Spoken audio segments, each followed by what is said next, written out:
Hi guys. So, I promised that I would put up some new content, and I am going to do just that.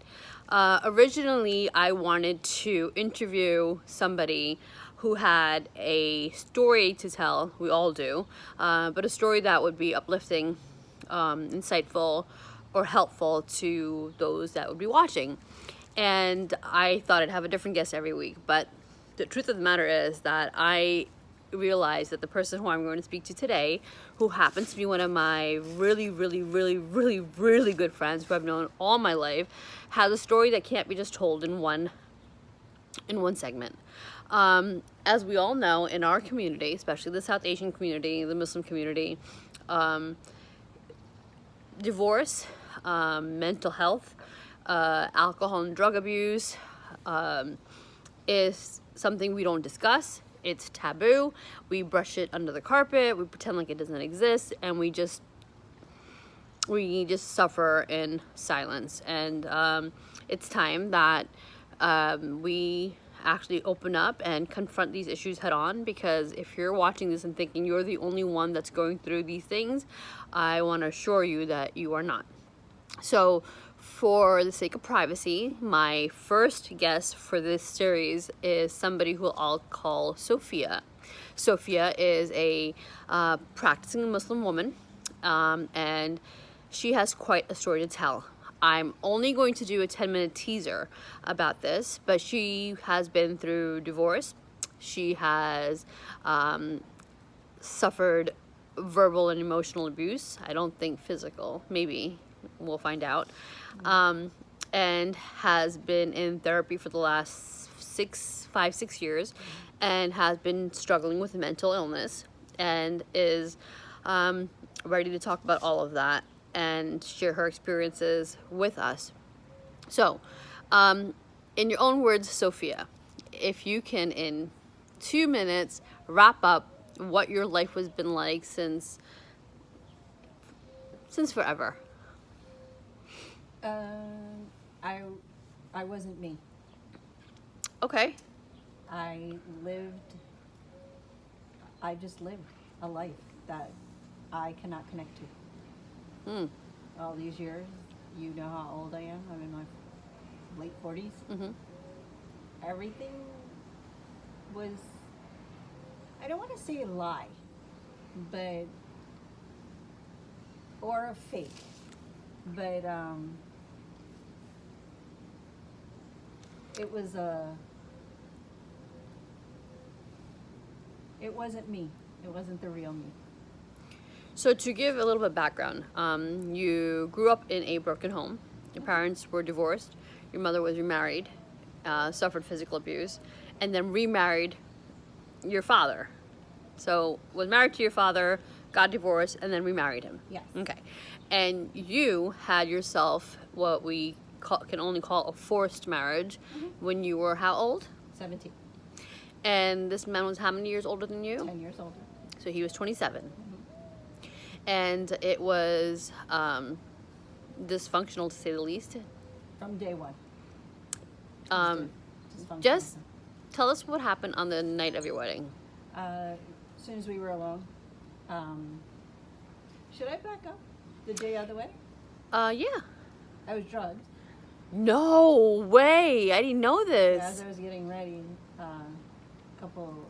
his sister, who's older than I am, but younger than him, her and a couple of other cousins came charging in, held me down basically, and held my mouth open and poured down some syrup.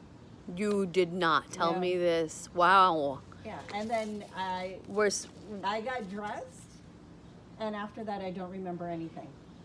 I remember when I was shaken to answer to the imam, "Are you okay with this marriage?" I was shaken, and I woke up as, "Huh?" And they said you And they took take that it as a yes, and they made sure that imam was removed immediately. Oh my God. Yeah, so I don't remember. Oh wow. And the whole me being drugged came out in therapy. I had blocked that. Holy crap. So we will go into the whole marriage, and as we were just upstairs like trying to film this, I realized, wait a minute, this is going to be a very long segment, so I'm going to divide it up into series.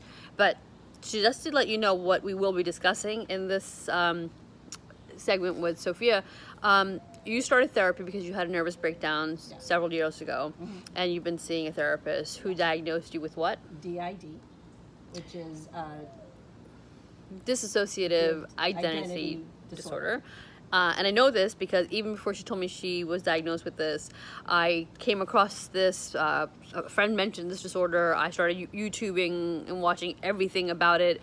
And it is basically not a multiple personality. It's not schizophrenia. It is a disorder where your brain literally kind of fragments off and creates different personalities in order to survive. So it is so interesting because these personalities are completely distinct.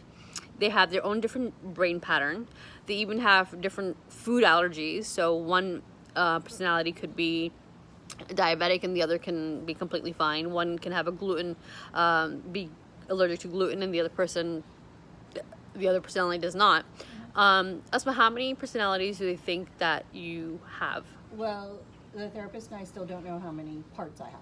Oh, because they're considered they're called considered parts. They're Okay. called Oh, parts sorry. because Okay. it's they're not personalities. Right. It's just different parts that kick in. Right. When wherever situation, whatever needed. So I could say maybe about 10 we know of right now, Okay. but we don't know how many So there are 10 different parts that we know that we of. know of. That we know. And they all pretty much mesh well together. They do sometimes now after me having knowledge of it. Right. But before, didn't even know that this is all, one kicks in, the other one goes away, the other one kicks in whenever needed. So it's just they had their function. So you now knowing about it, like it's strange when I say it, but I can talk to in my head. Like try to let them know that, you know, you're okay, like you don't have to cause yourself pain. Because I cause myself pain. Self-harm? Yeah, it caused myself to go into a migraine. It's amazing how the mind works and your brain works. I cause myself severe migraines. I have migraine issues, but I now know when I have a real migraine Right. and when I'm causing a migraine. Like creating it? And I can control it. Wow. I can tell the part, like the real me, the strong me, can in my head be like, there's no reason for you to cause self-harm. You don't have to punish yourself. And the migraine I was giving myself Yeah. was punishing myself because another part made me believe that I was a horrible person. Everything I did was wrong. So to punish myself, because I couldn't wish bad on anybody or go after, like the other person who's causing me pain, they were getting away with it. So what did I do? I punished myself, that I'm a bad person. I must be the bad person. So I'd cause myself excruciating pain in my head, to the point where I had to have an MRI done. They thought there was something wrong, like I had cancer, brain cancer or something. Wow. Yep. And then in therapy, we got to it, and now I can control the pain when it starts. Because this is lifelong. This is never going to end. It's not something that's treatable like with No, you therapy and drugs, No, the anxiety, the depression, all of those are treatable. but these parts are created and they're here to stay. They're here to stay. It's just about, once you have knowledge of them, how to manage them. And comfort them, whatever way they need. So they're like babies almost, are they? Because they were created since we figured it out since I was 3-4 years old. Wow. So you're going to, obviously, I want to talk about the whole, even the stuff that happened right before you were born, and how Yes. that probably contributed to lot, it. yes. And your marriage, your first marriage, your second marriage, and the raising of the children, and drug and alcohol abuse that they had explored, which, like I had mentioned to you earlier upstairs, the first time I ever saw anybody drink or smoke was in Pakistan.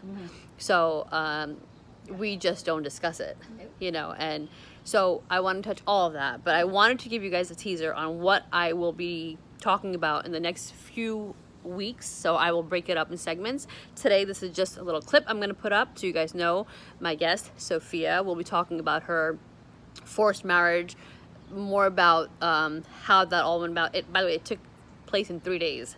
From you're getting married to I do. It was 3 days. And at 17. And we're going to discuss that, how the divorce played out. Luna, I need you to keep it stump.